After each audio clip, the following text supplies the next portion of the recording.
Make any opening comments at this time of night. Senator Roberts, you have the call. Thank you, Chair, and thank you for being here tonight.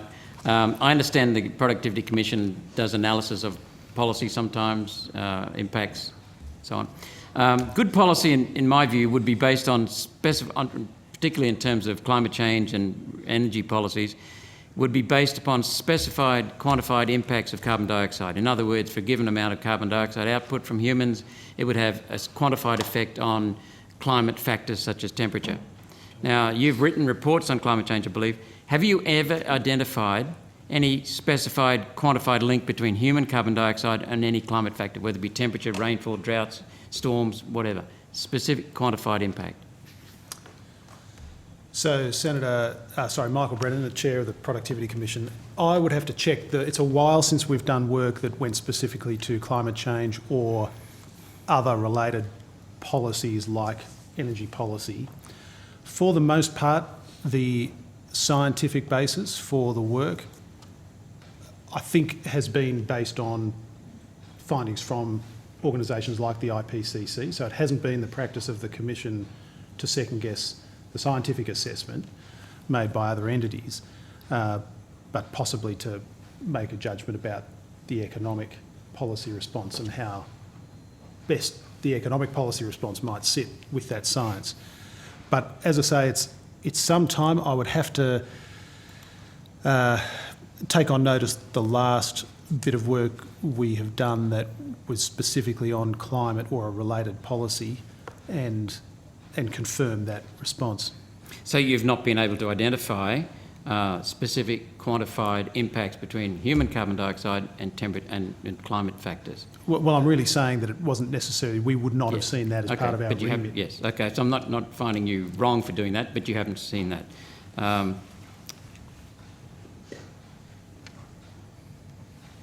Have you assessed the costs and benefits of policies? I'm going to have to take that on notice because it's a while, and I might even turn to Mr Lattimore because his history with the Commission is longer than mine. Certainly in recent years we haven't done work in this area. Going back 10 to 15 years possibly. 2012 we did some work on barriers to effective climate change adaptation, but we haven't done a lot of work in this arena. Wouldn't it be difficult to assess a policy if there's no specified quantified link between the cause, the claimed cause, carbon dioxide from human activity, and the impact supposedly? Well, it could be potentially, but it would be, if we were to undertake work of that nature, we would be taking the science as given by what we would take to be the expert scientific community. Okay.